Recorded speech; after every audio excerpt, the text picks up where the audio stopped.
Gopi Jana Vallabha Girivaradari Gopi Jana Vallabha Girivaradari Gopi Jana Vallabha Girivaradari Gopi Jana Vallabha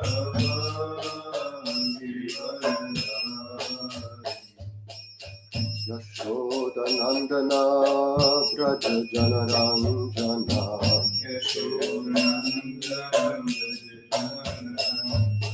Yashoda Nandana Braja Janaranjana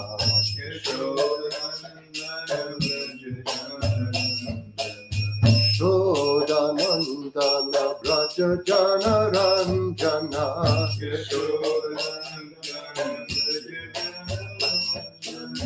Yamuna Tira Vanachari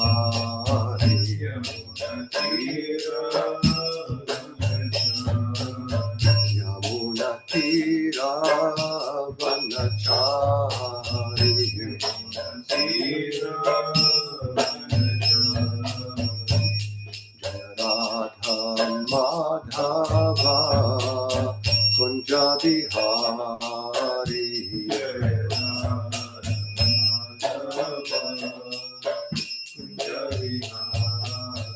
Jaya Radha Madhava Kunja Bihari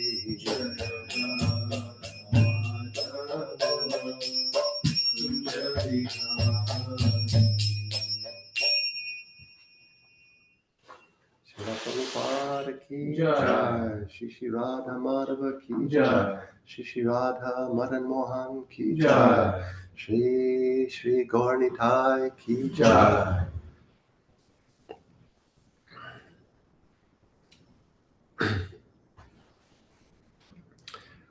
Okay, so we're reading from the Srimad Bhagavatam,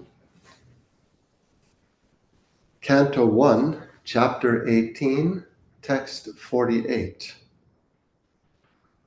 Om Namo Bhagavate Vasudevaya.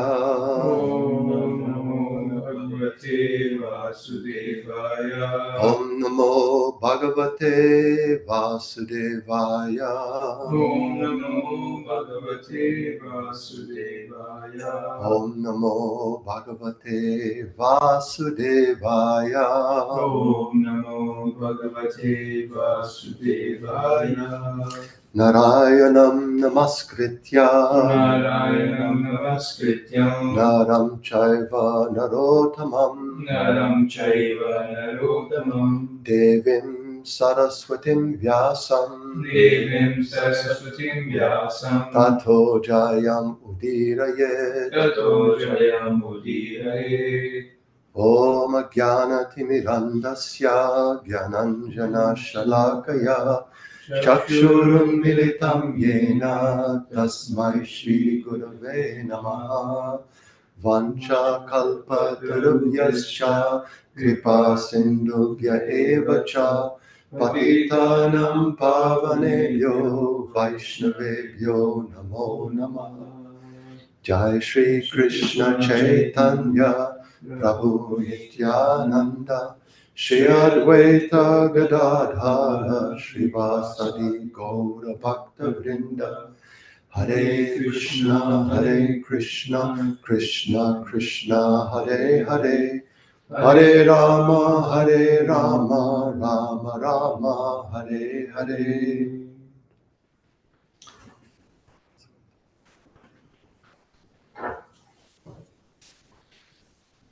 Tiraskrita vipralabdha Tiraskrita vipralabdha Shabda Shipta hata api Shabda Shipta Hata Api nasya tat pratikurvanti Nasya Tat Pratikurvanti tad bhakta prabhavopi Tad Bhakta Prabhavopi tiraskrita vipralabdha Tirasrita Vipralabdha Shabda shipta hata api Shabda Shipta Hata Api nasya tat pratikurvanti Nasya Tat Pratikurvanti tad bhakta prabhavopi. Tad Bhakta Prabhavopi Please chant.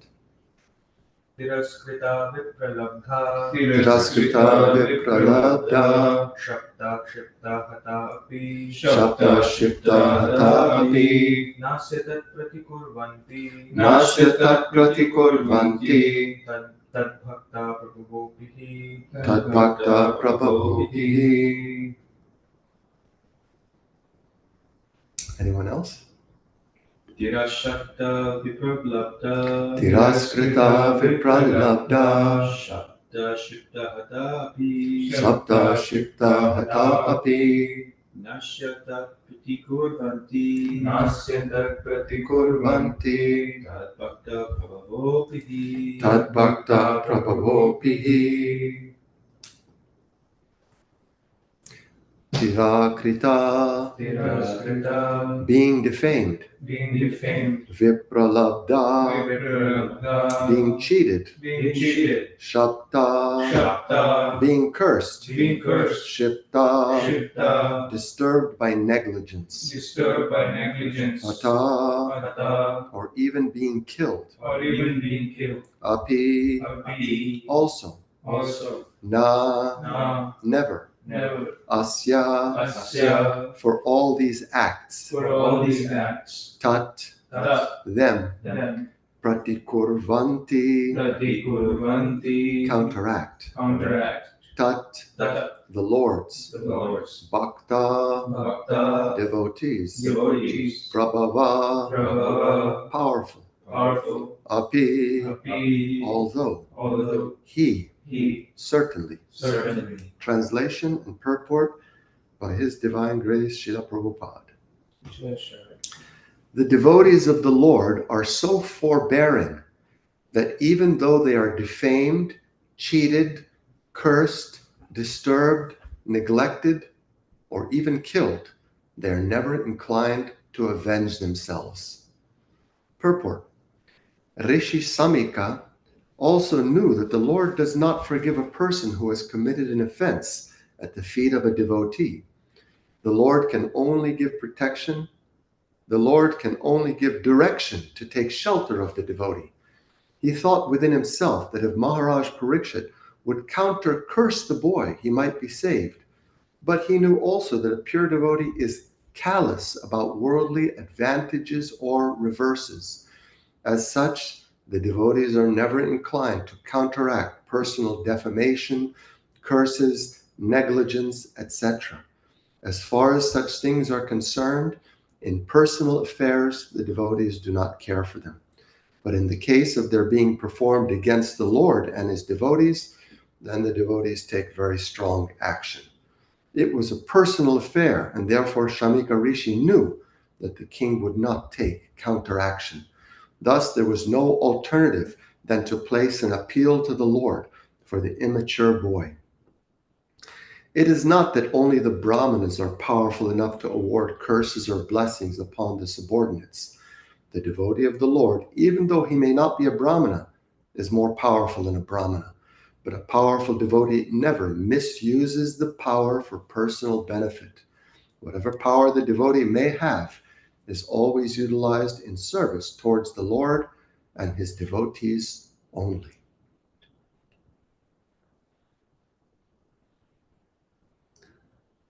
Such a strong verse. Let's see what forbearing means. It says the devotees of the Lord are so forbearing. So we're going to look it up. It means,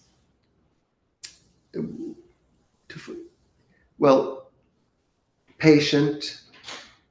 Here's the synonyms. Patient, tolerant, easygoing, forgiving, merciful, understanding, accommodating, indulgent, kind, uncomplaining.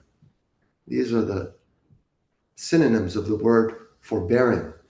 So the devotees of the Lord are so forbearing that even though they are defamed, cheated, cursed, disturbed, neglected, or even killed, they are never inclined to avenge themselves. The devotee has a particular perspective on life. That perspective is that I've been in the material world for a very, very long time, and I haven't been a saint while I was in the material world. If we go down this list of activities that the devotee tolerates, being defamed, it's not a nice feeling to be defamed. It means I didn't do anything, at least in the present time, to deserve this defamation. Maybe I'm totally innocent. Maybe someone's accusing me of something I didn't do. I'm being defamed, slandered. So the devotee asks themselves, during the course of my material existence, in the millions of lives, or who knows how many lives I've been here, have I ever defamed anyone? Not one person. I've defamed innumerable people. Cheated. The devotee tolerates being cheated, doesn't hold a grudge. Have I ever cheated anyone? There's no question. I've cheated so many people. Even in this life, I've cheated people. What to speak of all my previous lives? How many people I've cheated? Cursed. I've certainly cursed people. I've disturbed people. I've neglected people. I've even killed people. Not only killed people, but killed so many living entities. Even in this life, I killed living entities. Not to speak of all the previous lives. Tatenu kampam susamikshamano. Bunjana evatma kritam vipakam. This is such an important verse of the Bhagavatam, which holds the key to getting entrance into the spiritual world. That the devotee thinks that whatever's coming my way is a token of what I deserve, a token reaction of all the bad things I've done. And that token reaction is being given by Krishna.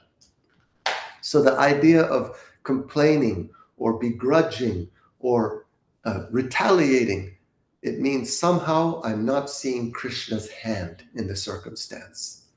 Yastvindra gopam atavendra mahosva karma banjan rupa. Help me out. Anyone know that verse? Yastvindra gopam atavendra mahosva karma bandana rupa.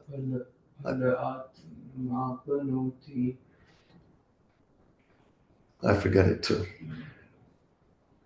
From Indra in the heavenly planets, the king of the gods, that's who he is, he's the king of the gods, down to the Indragopa, a tiny insect. What's happening to all of them? They're all experiencing the reactions of their karma. But somehow or other, a person is thinking that this is not my karma. I don't deserve what's happening to me. So the devotee never thinks like that. The devotee thinks, not only is this my karma, my due, but this is only a token of what I'm actually due. And the devotee always sees that this is personally given by Krishna for my purification, for my becoming more sober, for my becoming more detached from the material world. So the devotee always takes it in that spirit, as opposed to the common person who is always feeling that I'm an innocent victim. Where did this come from? Why is this happening to me? And the common person is always extremely disturbed amidst the dualities of life. Sometimes pleasant things happen. And the common person takes credit. Oh, because I'm very qualified, because I deserve this, therefore I'm being given these very pleasant circumstances of life. I'm being given these material benedictions. And when something bad happens, I'm the innocent victim. And I go with great, great endeavor in order to counteract these undesirable circumstances. I become very disturbed by it, and I invest a lot of energy, perhaps my whole energy, in trying to counteract these undesirable circumstances. But here, Prabhupada says a wonderful statement. A pure devotee, which is what we're trying to become. We're trying to become pure devotees. It's not that pure devotee is someone over there, some rare soul, unattainable. That's not what Prabhupada taught us. Prabhupada taught us that this process of Krishna consciousness, if we follow it sincerely and we always depend on the mercy of Krishna and we practice it conscientiously, trying to have the right attitude, always appealing to Krishna, then we'll come to this point of becoming pure devotees, having no material desires. A pure devotee is callous, unconcerned about worldly advantages or reverses.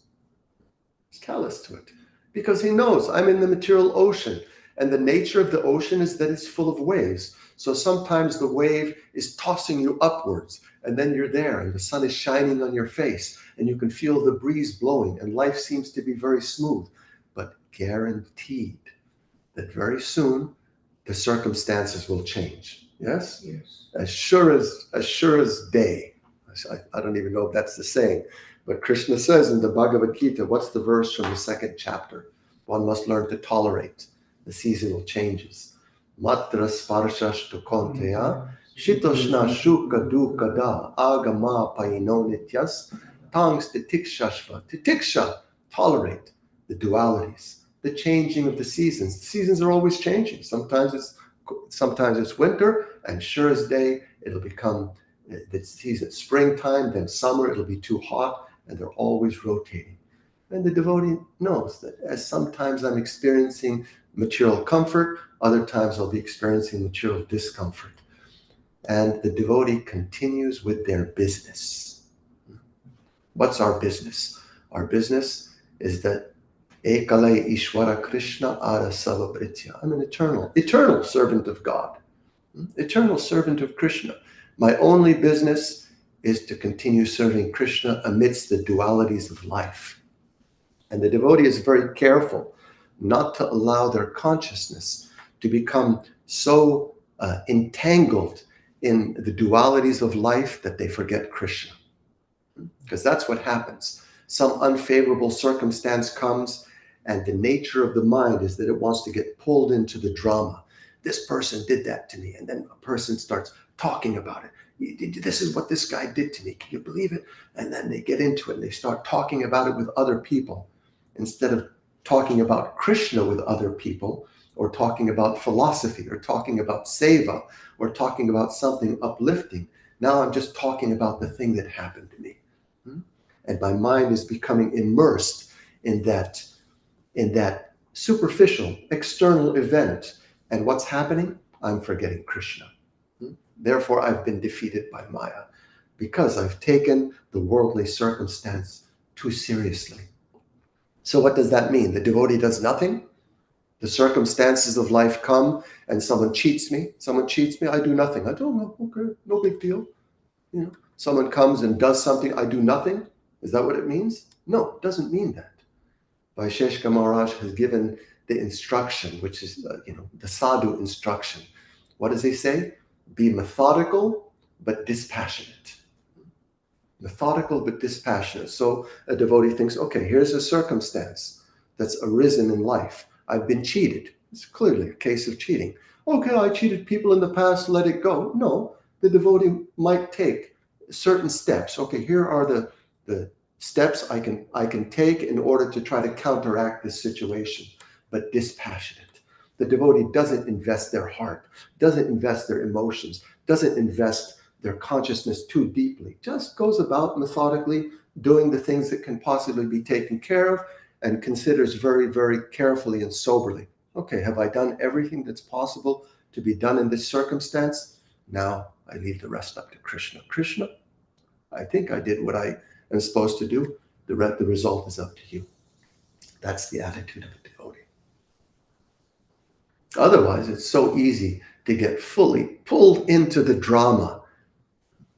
And someone can harbor a grudge against someone else. For what? For a week? For a month? For a year? No.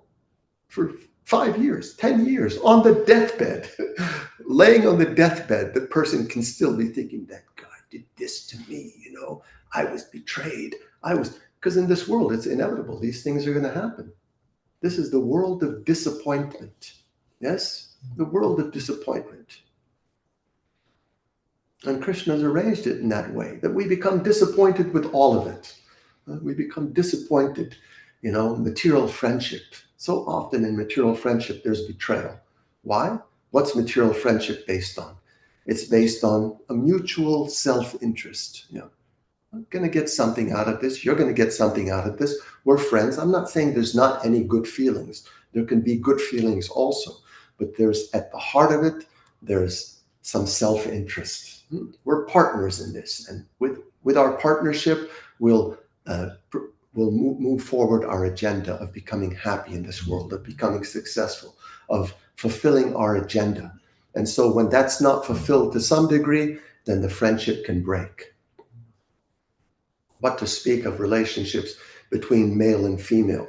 There's a good, generous helping of self-interest in that, selfish interest in that. And therefore, in the Vedic culture, it was just based on duty. It was duty. I have a duty to you and to God, and that's at the heart of it. And in modern life, it just means, oh, this person looks like they might be able to gratify my senses, my desires. Good luck with that. There's only one personality who can fulfill the desires of the heart, fulfill the desires of the soul perfectly. That's Krishna. That's what souls exist for, experiencing that relationship. And so we're trying to replace Krishna with some ordinary person. And so, of course, there's going to be disappointment. Very often there's going to be betrayal, heartbreak. Count on it. And sometimes the people that we're supposed to trust, the people that are supposed to be our caretakers, the people that are supposed to be by nature our well-wishers, sometimes even they disappoint. Yes? The parents, they have a duty. And not only a duty, but by nature's arrangement, they have a natural inclination to look after their offspring, to be affectionate, to be caring, to sacrifice. And in Kali Yuga, even that's not there. So all of these different relationships in this world are so disappointing. And that's Krishna's mercy. That's Krishna's blessing. Because if all of those relationships were kind of smooth and pleasing and, then we'd think, what's the need to go anywhere else? It's not so bad, In fact, I could come around again and do the same thing, right? I could stick around this place for another lifetime. And then someone comes to you with spiritual knowledge and tries to explain to you how the material world is a place of suffering and disappointment. And you say, I don't get it. I don't know what you're talking about. Maybe it is for you. Life is going pretty smooth for me. That can be a result of a life that's too easygoing and karmically too good. So good karma turns out to be a disadvantage. Just like if you go to the higher planets, you don't want to be in the higher planets. Positively, you don't want to be in Svargaloka, because life there is so pleasing. It's so enjoyable. The relationships are generally very nice, because you don't go to Svargaloka by being a nasty person. You go there by a lot of pious activities, by a certain level of purity. So life is so pleasing that you don't even get old. You don't get old in Svargaloka. You don't get diseased. I mean, the Ashvin Kumars are the physicians of the demigods, but we don't hear that, there's a bunch of people in Svargaloka walking around with crutches and, liver problems and headaches and nothing like it's tremendous degree of enjoyment. So there's no impetus for spiritual awakening. There's no impetus to seek a solution because you don't see what the problem is. What's the problem? Right? Well, the problem is that it's temporary. Shine punya martya lokam vishanti. You get there after so much endeavor, and then you fall back down again. So we've all been there. We've all been to Svargaloka. We've all enjoyed heavenly sense pleasures. And right now it's doing us no good. Right now we're here. And this is the world of struggle. This is the world where you just to get 3 meals a day, you have to work hard. So for this reason, the sages, they glorify Kali Yuga, the worst age, the age of darkness.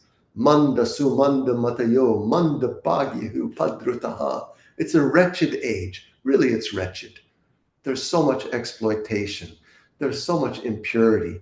There's so much, the atmosphere is so polluted, externally and internally. Prabhupada, Srila Bhaktisiddhanta, it's no place for a gentleman.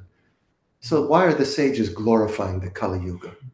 Kali Yuga is the most glorious of all the ages because the pinch of material life is so evident, it's so constant that the soul is able to actually cry out to Krishna.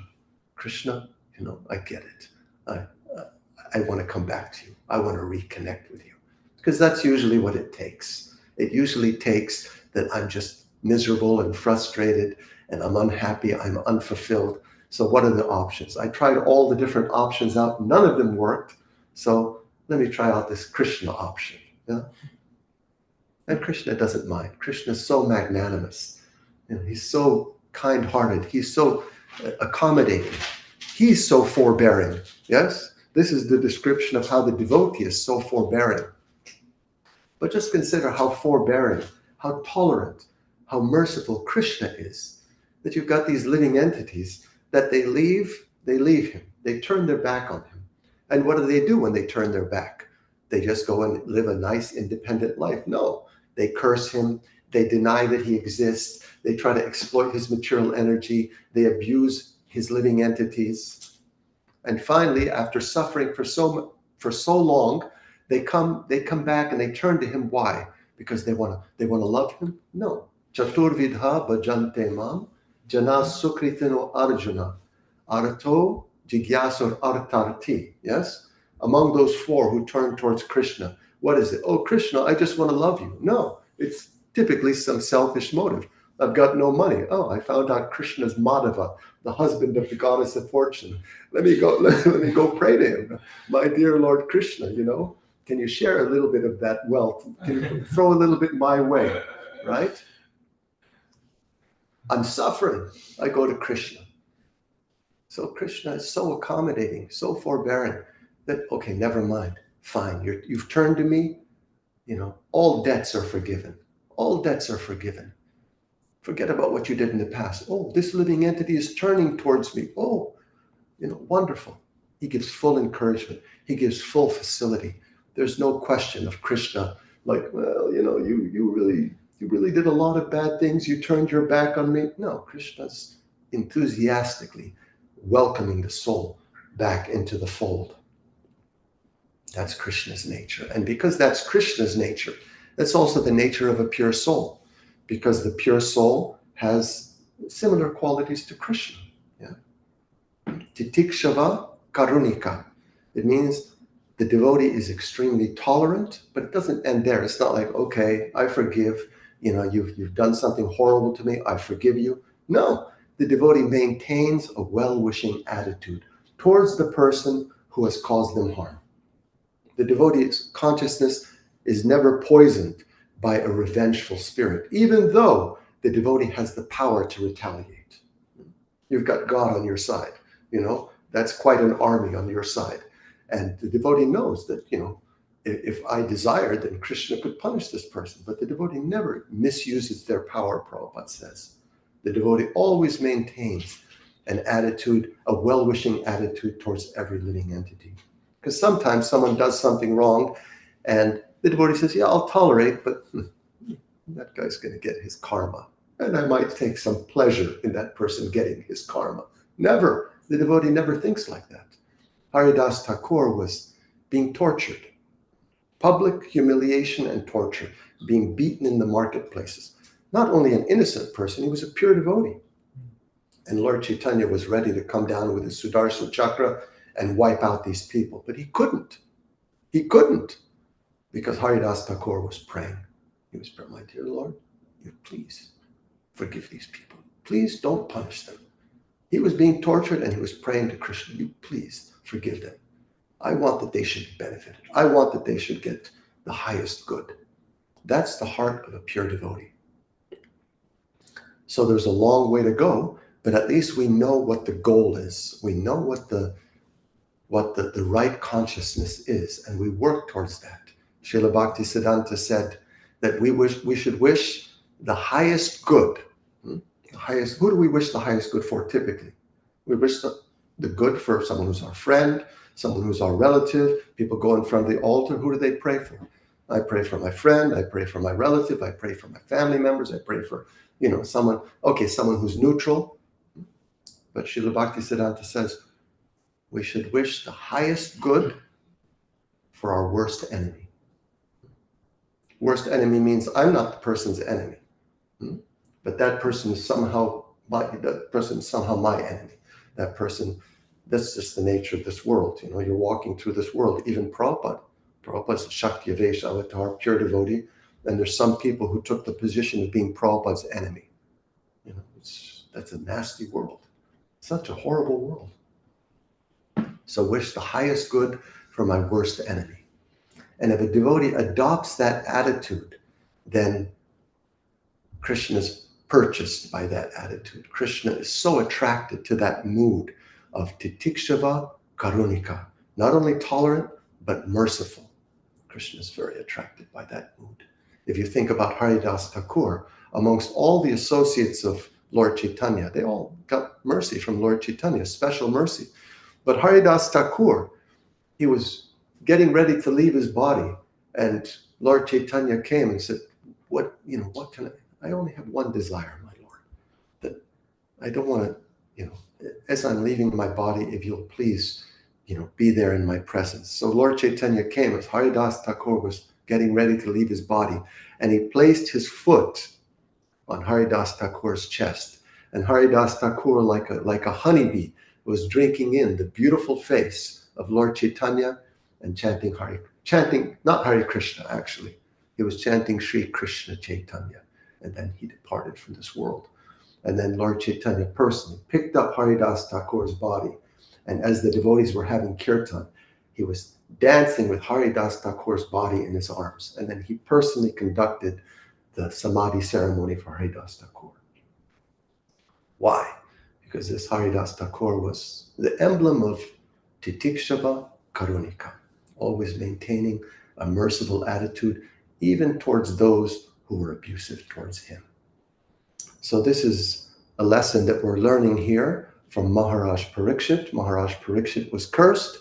He had the power to retaliate. It was some Brahmin boy. He's a powerful Vaishnava, Mahabhagavat, Raja Rishi. He didn't retaliate. The opposite. This is Krishna's will. I accept it.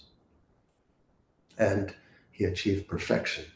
So this is what we're aspiring for. We're aspiring to become pure Vaishnavas, pure devotees. Because anything short of that the soul is not in its natural condition. The soul deprived of love of God is unfulfilled. Just like you meet people walking down the street and you're like, hello, sir, are you happy? Yes, I'm happy. But the devotee knows, no, I'm not happy. I'm not happy because I don't have love of Krishna yet. When I have love of Krishna, talk to me about happiness. Srila Prabhupada ki jai. We have a few minutes. Any questions or comments, discussion?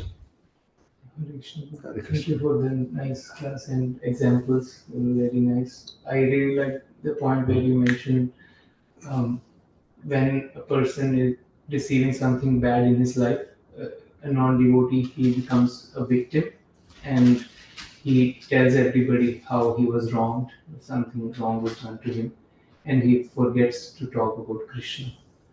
So I feel that is so apparent in this Kali Yuga. People might even know that talking about Krishna is beneficial because of their upbringing, but they're so immersed in their own problems, complaining attitude. They don't even have time to talk about Krishna. They feel themselves as a victim all the time. They have an excuse. Yeah. Their excuse is that they never heard the philosophy. They don't know what the philosophy is. Yeah? They haven't been given that perspective. They haven't been given the opportunity to frame their suffering, But the devotees of the Lord, they've been given the philosophy, repeated again and again and again by Prabhupada. So we have the ability to frame our different experiences in life. More unfortunate is when someone who's in Krishna consciousness, they're harboring that attitude. They're, it's like one thing that we experience some difficult circumstance, some circumstance where someone causes us some pain, even a devotee causes us some pain, or someone in a position of authority causes us some pain. There's an initial reaction there, which is kind of a gut reaction, of pain and heart and hurt, and a feeling of, some sort of feeling of, sorry, I'm missing the word. Resentment. Some feeling, thank you, some feeling of resentment. But then the philosophy should kick in at some point. Not that 15 years later, and this is a fact, 15 years later, people are still talking about the thing that their temple commander did to them, 15 years ago, my temple commander did this to me, and they're still talking about it. No, we have to get over it, get over it. As difficult as it is, because some situations are very difficult. Sometimes we get disappointed from someone who's an authority figure. That's the material world. It's the Kali Yuga. But at a certain point, we have to make that adjustment and think, okay, it's time to move on. I have to imbibe the philosophy. This will be pleasing to Krishna, and this will release me. It'll release me from this burden. Yes, because that's what it is. It's just a burden, which is blocking us from a deeper connection with Krishna.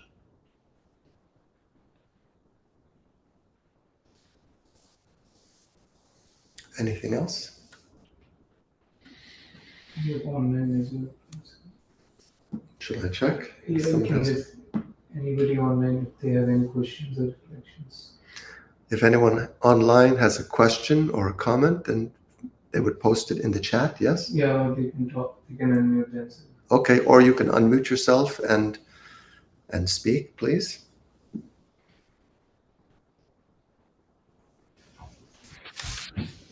Thank you, Prabhuji, for the wonderful class. Please accept my obeisances. It's so glad to meet you. I was in Mayapur for so many years, and I saw you several times, and I was surprised to see you. Here. It's great to connect. Very coincidentally, I was just hearing from Bhakti Vikas Maharaj. He was talking like some of his disciples had some relationships issues, particularly husband-wife divorce cases, and he was telling that he tells his disciples that they should accept their fate and get on with life. So it was double enforced. And you told that you were mentioning about the relationships, and it's a great opportunity that I am able to connect with the devotees through this forum and listen from so many devotees. It's a great opportunity, I felt. So thank you so much, Prabhu, for the lecture. And it was a great point, a reflection for me, that eternity perspective. It's so easy to accept the positive things in life and see it as, I deserved it. Maybe I was pious or something. But when it comes to negative, it's very hard to accept it. Anything in life, apparent, what is negative. So the concept of eternity, I must have done something bad to deserve it. So that is very touching. Thank you, Prabhu. Thank you very much for your comment and reflection. Sorry, Prabhu, I don't see your name written. What's your name, Prabhu?